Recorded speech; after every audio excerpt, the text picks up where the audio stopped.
Welcome students. आज के class में हम स्टडी करेंगे charging of capacitor. Charging and discharging है, लेकिन हम केवल चार्जिंग की चर्चा करेंगे, डिस्चार्जिंग के अगले लेक्चर में करेंगे। चार्जिंग ऑफ कैपेसिटर, ये इसमें हम एक कैपेसिटर लेंगे जिसकी कैपेसिटी C है। इसको एक रजिस्टर के थ्रू चार्ज करेंगे और हम ये हमारी बैटरी हो गई। बैटरी का EMF E है।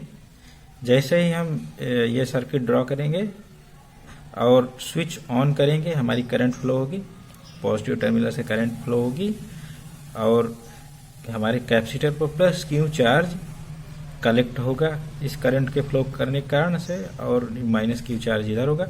और जैसे ही ये चार्ज कलेक्ट हो जाएगा, करंट हमारी देखेंगे हम, करंट हमारी जो है वो कम होती चली जाएगी और एक स्थिति ऐसी आएगी करंट जीरो हो जाएगी, कैपेसिटर चार्ज हो जाएगा। और इसमें हम different terms C capacity of capacitor यानी capacitance of capacitor, I current है when switch is closed, R resistance, E is EMF of cell. जैसे ही स्विच क्लोज करेंगे I करंट फ्लोज और पोटेंशियल अक्रॉस रेजिस्टेंस, हम जानते हैं रेजिस्टेंस के क्रॉस पोटेंशियल कितना होता है, I इंटू R। और फिर कैपेसिटर के क्रॉस पोटेंशियल कितना आएगा, Q बाई C। जितना चार्ज एकत्र होगा उसको कैपेसिटी से डिवाइड कर देंगे, Q बाई C से वोल्टेज मिल जाएगा। फिर हम इसमें किरचॉफ वोल्टेज लॉ अप्लाई करेंगे,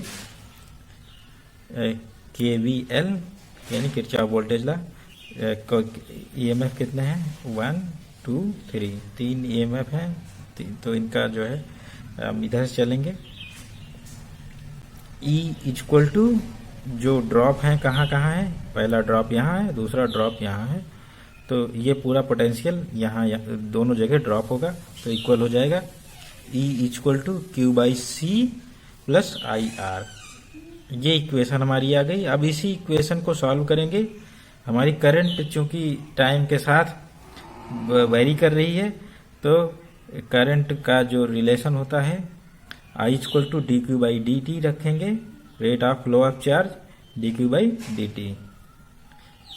तो इसकी वैल्यू रखेंगे E equal to Q by C plus R upon DQ by DT। तो इसको जब हम रखकर सॉल्व करेंगे Q के लिए हम सॉल्व करेंगे, तो T वाले टर्म एक तरफ करेंगे DT वाले, और Q वाले टर्म एक तरफ करेंगे, तो DT equal to R DQ upon E minus Q by C। इसको देख लेंगे, ये टर्म इधर ले जाएंगे, E minus Q by C हो गया, तो हमारा DT इधर ले आएंगे और इस टर्म को E minus Q by C को इधर ले आएंगे, तो ये आ जाएगा। तो DT equal to CR DQ upon EC minus Q, ये आ गया। अब इसको इंटीग्रेट करेंगे, इस रिलेशन को इंटीग्रेट करने पर हमारा लेफ्ट साइड में T आ गया और राइट साइड में इसका इंटीग्रेशन सब जानते हैं लॉग में आता है, और माइनस साइन आएगा क्योंकि Q माइनस है, तो इस कारण से एक माइनस साइन आएगा, CR ln EC minus Q। और एक इंटीग्रेशन कांस्टेंट आएगा डिफरेंशिएट इंटीग्रेट करने पर, उस कांस्टेंट की वैल्यू कैलकुलेट करेंगे हम इनिशियल कंडीशंस के आधार पर। जब टाइम जीरो होगा तो हम जानते हैं कैपेसिटर डिस्चार्ज रहता है, यानी Q इक्वल टू जीरो। तो टाइम की वैल्यू जीरो रखेंगे, Q की वैल्यू जीरो रखेंगे, तो हमारा इंटीग्रेशन कांस्टेंट ये आ गया, E equal to CR ln EC। इस वैल्यू इंटीग्रेशन कांस्टेंट की वैल्यू रखेंगे और हमारा जो टाइम का इक्वेशन है वो इस तरह से मॉडिफाई हो जाएगा। हम देख, तो स्टूडेंट्स हम A की वैल्यू फाइंड कर चुके हैं। A की वैल्यू हम इक्वेशन 1 में रखेंगे, तो यहाँ पर A की वैल्यू रख दी गई है और A की वैल्यू पुट करेंगे, हम जानते हैं। अब इसको सॉल्व करेंगे, कंबाइन कर लेंगे, log m minus log n, log m minus log n, ये कंबाइंड होके होता है log m बाई n। तो हम कंबाइन कर लेंगे, CR ln EC upon EC minus Q। फिर इसके बाद हम CR को इधर ले आएंगे लेफ्ट में, T upon CR equal to ln EC upon EC minus Q। Then take exponential, exponential से लॉग हट जाएगा, फिर e to the power T upon CR equal to EC upon EC minus Q। फिर आगे solve करेंगे, हम reverse कर देंगे, EC upon EC minus Q upon EC equal to e to the power minus T upon CR। 1 upon कर दिया तो ये आ जाएगा। और फिर इसके बाद हमने Q की वैल्यू कैलकुलेट कर लेनी है, EC इधर ले जाएंगे और फिर EC माइनस Q आ जाएगा इस साइड, तो फिर EC को इधर ले जाएंगे लेफ्ट साइड में, Q equal to EC 1 minus exponential e to the power minus T upon CR। ये हमारा इक्वेशन आ गया। इसमें EC की डायमेंशन जो हमारी है वो EC चार्ज की डायमेंशन रखता है, और ये हम जानते हैं सेल का EMF कांस्टेंट है, कैपेसिटी कांस्टेंट है कैपेसिटर की। तो EC एक कांस्टेंट चार्ज है जिसको कहते हैं maximum charge on capacitor.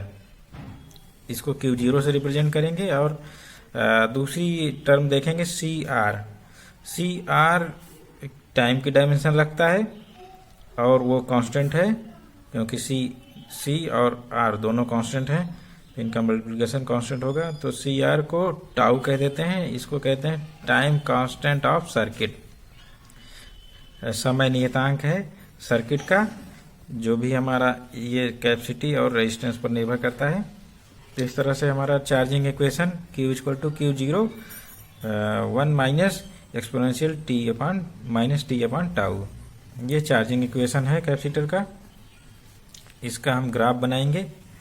Graph बनाने के लिए तो अब हम ग्राफ बनाएंगे। ग्राफ बनाने के लिए हमें सबसे पहले देखेंगे हम when time T equal to tau, जब समय टाउ के बराबर है तो यहाँ पर हम रखेंगे इक्वेशन में, देख रहे हैं ये कट जाएगा। तो Q0 1 minus e to the power minus 1, और फिर ये सॉल्व करेंगे। इस e की वैल्यू हम जानते हैं 2.7, जब रखेंगे तो ये आएगा 0.632 Q0। यानी किसी हमारा जो ये टाइम कांस्टेंट है इस सर्किट का, वो टाइम कांस्टेंट वह टाइम है जिसमें कैपेसिटर कितना चार्ज हो जाए, 63.2% चार्ज हो जाए।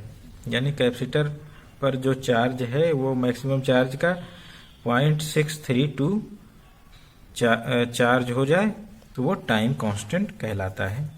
इसी तरह से हम जब ये ग्राफ बनाएंगे तो शुरू में टाइम जब 0 है तो e टू द पावर 0 1 हो गया, तो 1 माइनस 1 0 हो गया।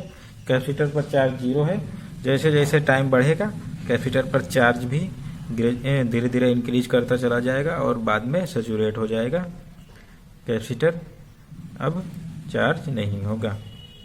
तो इस तरह से हम देखेंगे हमारा जो टाउ आएगा वो लगभग इधर कहीं आएगा।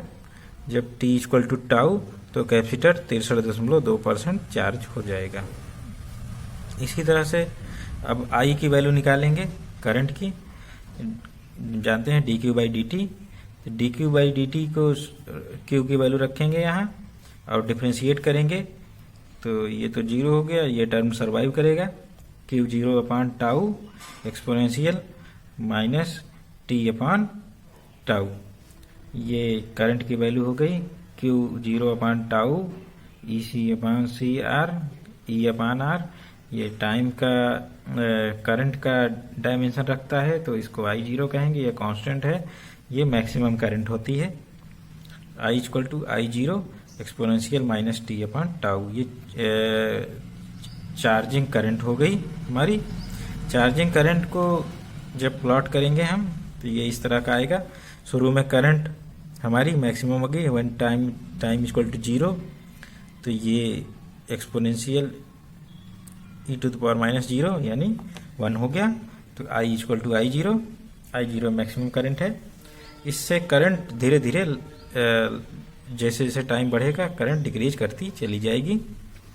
When t equal to tau तो I equal to I zero upon E यहाँ रखेंगे 1 आ जाएगा, एक्सपोनेंशियल -1 हो गया।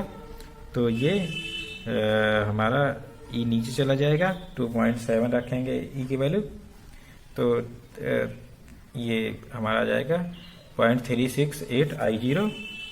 तो हमारा जो टाइम कांस्टेंट है वह टाइम है जिसमें करंट अपनी इनिशियल वैल्यू की 36.8% ही रह जाए, यानी वह टाइम जिसमें करंट अपनी इनिशियल वैल्यू की 36.8% ही रह जाए तो वो कहलाता है इस सर्किट का टाइम कांस्टेंट। तो स्टूडेंट्स ये हो गई हमारी charging of capacitor. Charging of capacitor में इतना ही। फिर इसके बाद हम डिस्चार्जिंग ऑफ कैपेसिटर की चर्चा करेंगे अगले लेक्चर में।